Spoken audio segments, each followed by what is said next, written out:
안녕하십니까. 조선일보 경제부의 박사기자 방현실입니다. 이 시간은 받으면 많이 보는 방현철 박사의 머니머니 시간입니다. 오늘은 김태용 그로스일 자산운용 대표 모셨습니다. 안녕하세요. 예, 안녕하십니까. 예, 저희가 지난 시간에는 좀 매크로한 얘기를 해봤는데 오늘은 좀 업종 얘기를 하도록 하겠습니다. 근데 그 얘기하기 직전에 이건 이제 저희 조선일보 경제부에서 네. 재테크 박람회를 했는데 그걸 좀 엮은 책이 있어가지고 소개시키려고 이쪽에 좀 놔뒀습니다. 네. 자, 오늘 이제 업종 얘기를 좀 해볼 텐데요. 일단 이 한국 투자자들이 가장 관심이 많은 게 이제 반도체 업종이잖아요. 반도체 업황 여전히 안 좋은 것 같은데 약간 턴어라운드 기대도 나오는 것 같기도 하고 좀 선행 투자해야 된다 이런 얘기도 나오는 것 같기도 하고 네. 뭐 궁금한 점이 되게 많은데 이 반도체 업종 투자 올해는 어떻게 해야 될까요? 네. 반도체 업종이 사실 좀 어렵죠. 왜냐면은 많은 분들이 갖고 계시고 특히 삼성전자 같은 경우 그리고 이제 연초에 조금 반등을 해서 마치 이제 좀 많이 올라갈 것 같은 치고 올라갈 주도주처럼 이렇게 생각을 했었는데 사실상 이제 오히려 좀 크게 올라가는 부분은 없고 2차 전지만 다 주구장창 올라갔거든요. 네. 그래서 이 부분을 이제 가만히 정리를 해보면은 왜 그러냐면은 사실 반도체 업황은 2분기가 바닥이에요. 그래서 지금 그냥 치고 올라가기는 좀 시기상조인 부분이 있었어요.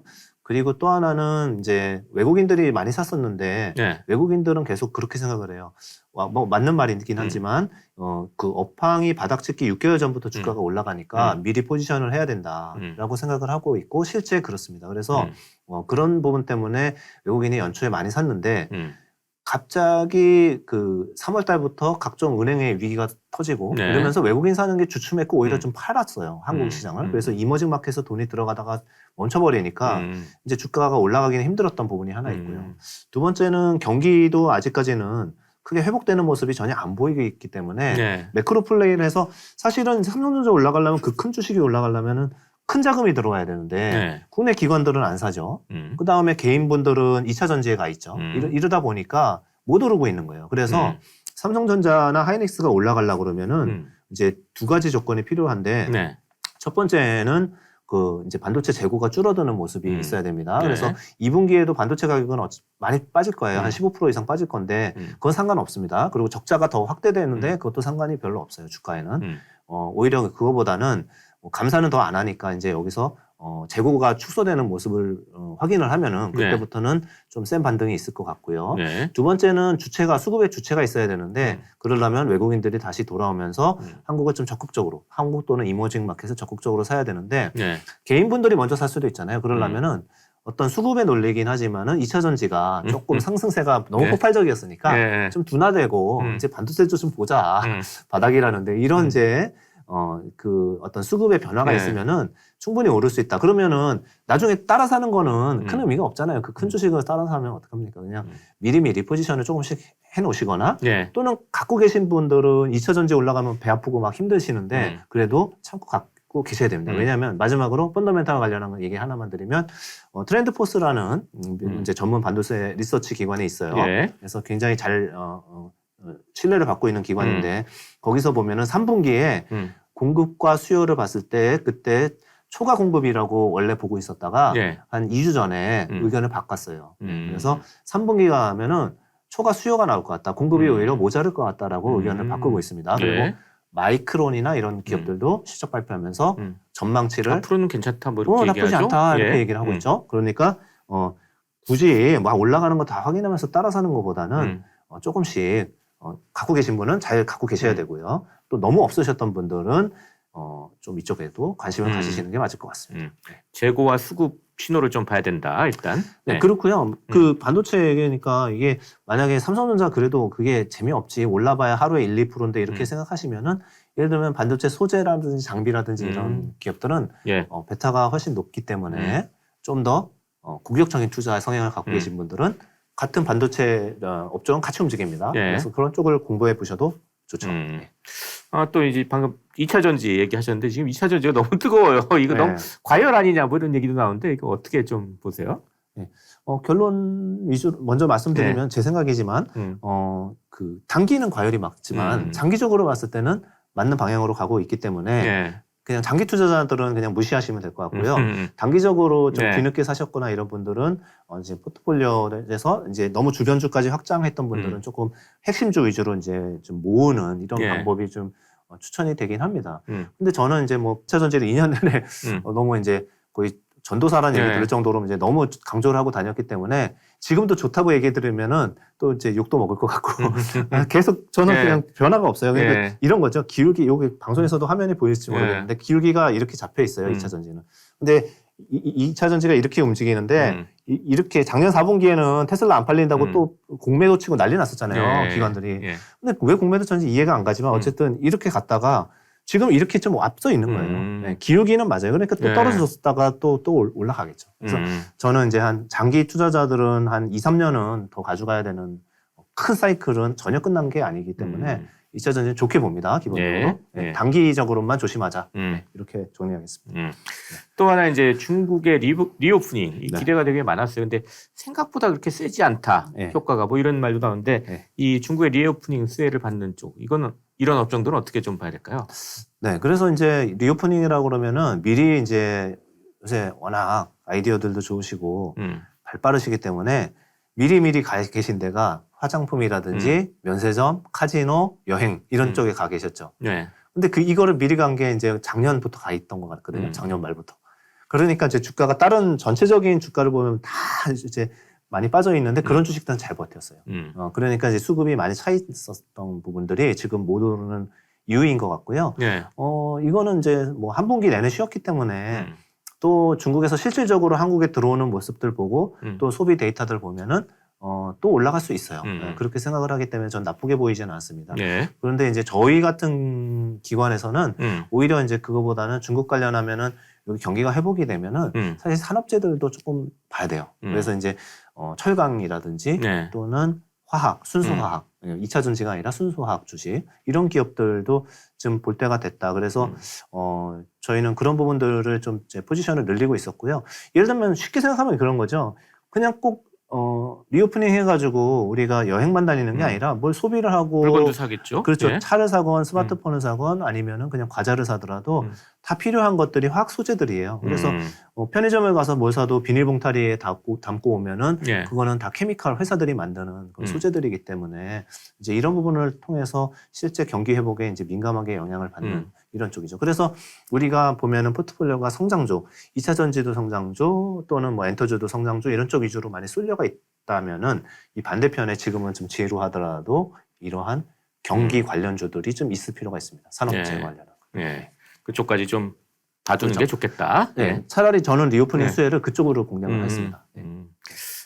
또 이제 얼마 전에 이게 상당히 뜨거웠던 주식이죠. SM. 네. 카카오랑 하이브랑 인수전 벌이면서 상당히 높게 올랐다가 또 그게 정리되면서 확 떨어지고 그랬어요. 이게 그러다 보니까 이제 약간 불안불안하기도 한데 어쨌거나 이제 한류란 이 테마는 계속 이어질 것 같거든요. 그래서 이 한류와 관련된 엔터테인먼트 업종 이건 어떻게 좀 봐야 되는지 이것도 궁금합니다. 엔터테인먼트 업종은 사실은 경기에 민감하지 않은 업종이에요. 네. 그래서 요 얘기 좋은 질문을 주셔가지고 저도 네. 이제 요거를 조금 정리를 해드리면은 뭐냐면은 작년 말 이후에 계속 시장에서 각광받고 많이 올랐던 업종들이 뭔가 보시면은요 한 가지 공통점이 경기 민감하지 않은 업종들이었어요. 예. 2차 전지는 경기랑 상관이 없잖아요. 그렇죠. 이제 네, 전기차가 10년치 쭉 네, 그렇죠. 성장하는 걸 보고 네. 이제 투자하는 거죠. 10년치 5도를 주는데 40조 원씩 줘버렸는데 매출이 3조 작년 기준으로 3, 4조 하는 회사들한테 수주가 40조씩 떨어졌는데 그걸 가지고 금리를 생각할 필요도 없고 물가를 생각할 필요도 없죠. 사실은 뭐 시간의 차이가 있겠지만은 큰 방향성이 워낙 강력하기 때문에 네. 경기 민감하지 않습니다. 엔터주도 그런 특징이 있어요. 예를 들어 팬덤이 생기면은 BTS라는 게 생기면은 그 팬덤들은 골수 팬들이 있기 때문에 보통 10년 이상 가요. 나이가 이제 꽤 먹어서 은퇴할 때까지도 계속 가는 게 그 팬덤의 특징입니다. 그렇기 예. 때문에 이게 노래가 좋아서 사지는 않고요. 실제적으로 새로운 앨범이 나오면은 한 사람이 뭐 200장씩 삽니다. 네. 네. 그 이유는 그 CD 안에 들어있는 사진 구하려고 맞습니다. 예, CD 산다고 안에 그래요. 예. 사실은 이제 이거는 좀 트리키한 건데 이제 그런 게 있어요. 그러니까 왜 어떤 사람이 미쳤다고 200장씩 왜 사냐? 그것도 3, 4만 원 하는 거예요. 그러면 그거를 사다 보면은 그 안에 사인회에 갈 수 있는 쿠폰이 들어있는 CD가 있어요. 그러니까 그걸 갖고 싶은 거죠. 네. 그리고 이제 중국 애들도 그렇게 많이 삽니다. 네, 해외에서도 많이 나간다고 합니다. 네. CD가. 네, 그래서 한 번 나오면은 100만 장 이상씩 네. BTS 기준으로는 뭐 200에서 300만 장씩 팔리는 거죠. 이제 그런 부분들은 경기와 상관이 없고 그리고 그런 팬덤을 구축하는 아이돌 가수들이 하나둘씩 늘고 있잖아요. 네, 그렇기 때문에 예를 들면 이제 BTS 외에도 스트레이키즈도 있고 그 다음에 블랙핑크도 있고 블랙핑크는 이미 뭐 유명하니까 근데 새로 계속 데뷔조들이 나오잖아요. 잠깐 쉬었다 데뷔하고 뭐 이런 부분들이 있는데 그런 그 기업들의 주가들 그러니까 그냥 엔터줄은 그냥 다 좋다 이런 부분은 아니고요. 실질적으로 아티스트 위주로 봐야 될 것 같아요. 그래서 아티스트들이 새로 뭐 아이브가 얼마 전에 나왔고 아이들이란 여자 아이들이란 공부 많이 하셨네요. 또 곧 나옵니다. 그러니까 이런 게 누가 갖고 있지 이런 거 보면서 네. 그때마다 사시면 돼요. 그러니까 이거는 그리고 데뷔하고 난 다음에는 또 파셔야 돼요. 나오기 전에 올라버리거든요. 네, 그런 식으로 이제 계속 이제 하면 된다 이런 생각을 경기와 상관없이 움직이는 주식인데 좀 주목을 해야 된다 이렇게. 그렇죠. 봐야 되겠네요. 네. 네. 그리고 앨범도 판매량도 늘어나요. 왜냐면은 기업당 2명이었으면은 이제 히트한 애들이 3명씩 되고 4명씩 되고 이렇게 계속 되기 때문에 전 세계에 이제 파이가 커지고 그다음에 이제 중국 공연 같은 게 좀 못했던 부분들도 이제 리오프닝 하면서 공연 횟수도 조금 더 늘어나지 않을까 생각합니다. 예.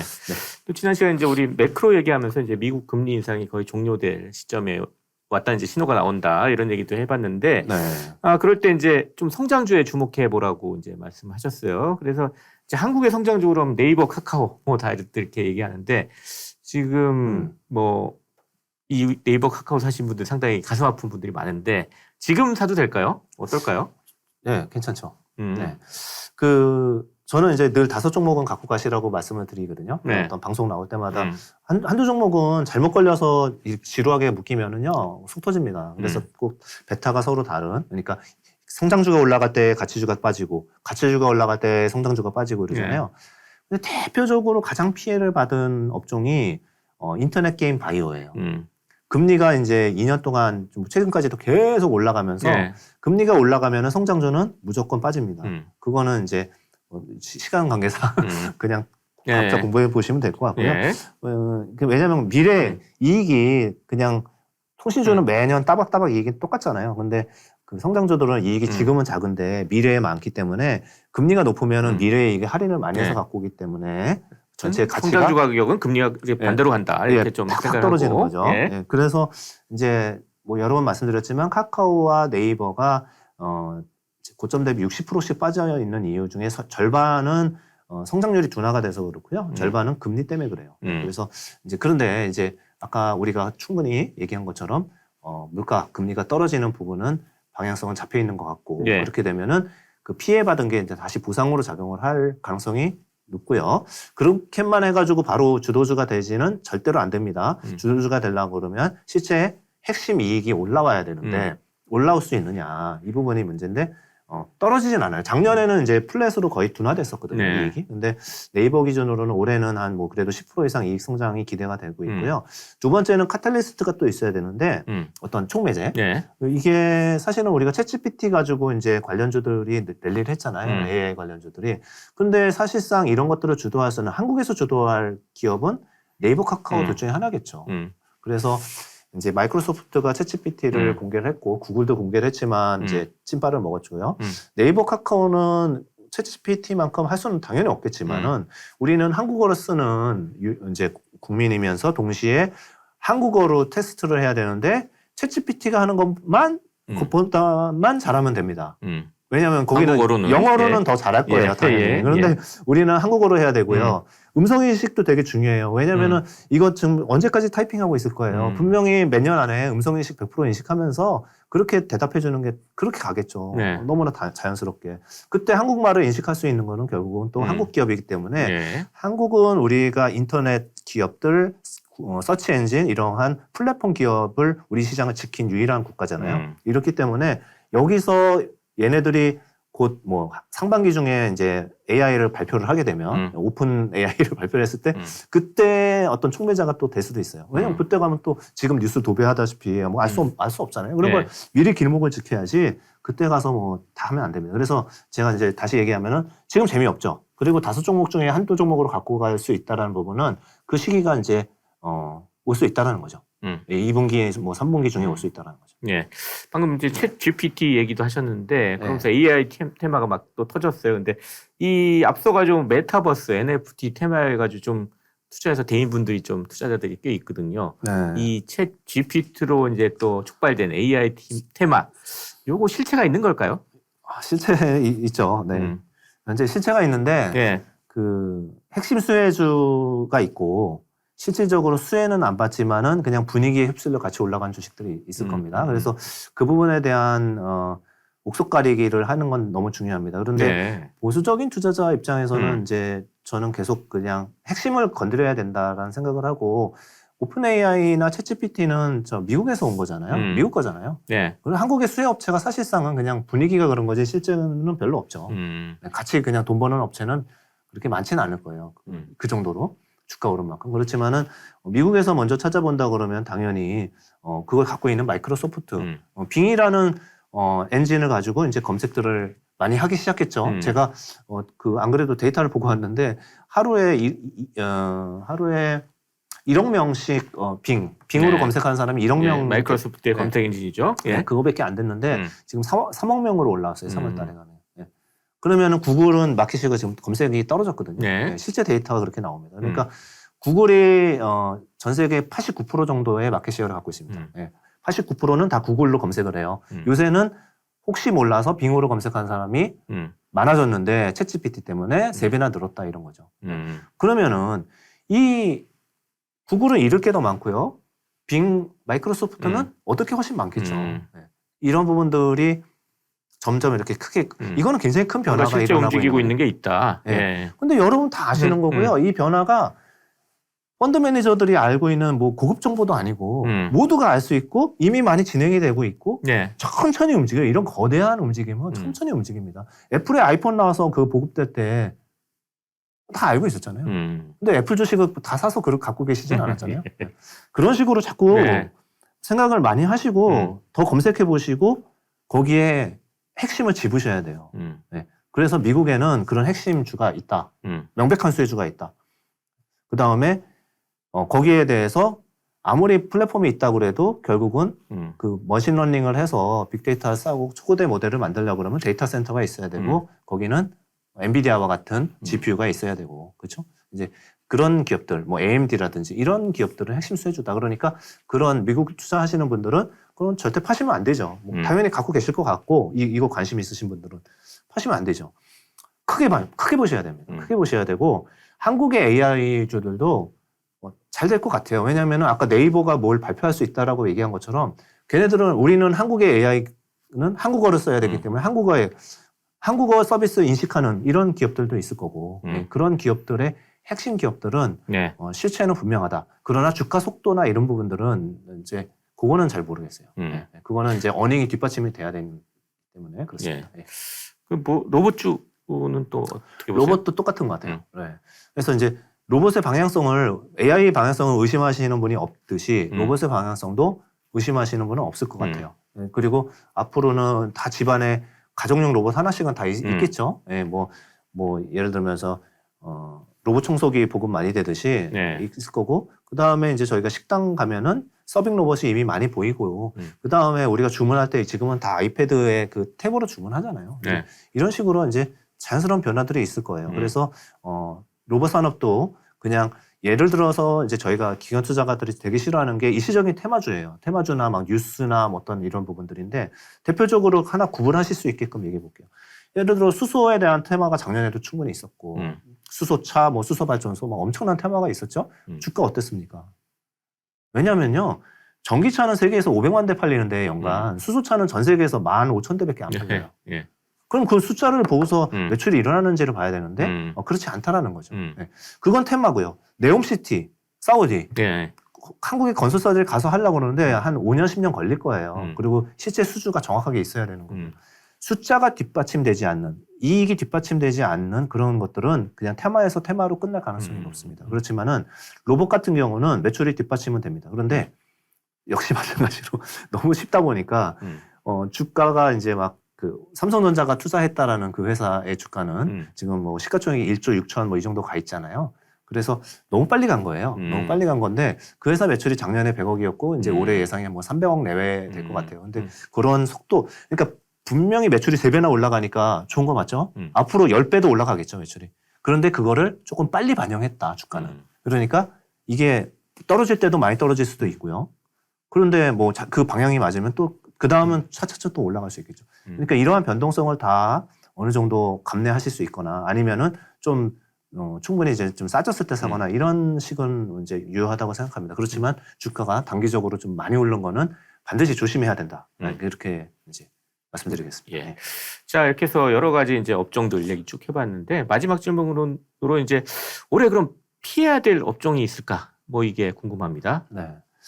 뭐 저희는 이제 시장 자체를 그렇게 나쁘게 보지 않기 때문에 이렇게 예. 굳이 피할 거는 별로 없을 것 같아요. 요건 좀 조심해라. 근데 이제 피하지 않아도 어떤 예. 특정 산업보다는 좀 조심하거나 좀 재미없을 것 같은 부분들은 뭐냐면은 아직은 이제 물가가 높다 보니까 예. 이제 그 정부에서 이제 규제하는 산업들은 좀 아직은 그런 것 같아요. 그러니까 예를 들어 원래는 가격을 올려야 되고 뭐 유틸리티 산업들이죠. 예. 뭐 통신, 뭐 전력, 유틸리티, 예, 예. 뭐 다 이런 것들이죠. 예, 예. 예. 이런 것들 가격 올려야 되고 뭐 이제 음식 뭐 이런 것들을 근데 이제 올리면은 또 정부 눈치 봐야 되고 은행도 뭐 배당 더 하고 싶은데 배당을 이제 정부의 저 입장에서는 좀 위기가 올지도 모르니까 P 또 터질 PF 터지고 이러면 어떡하냐 이러니까 이제 이런 거 참아야 되잖아요. 그런 업종들은 재미없죠.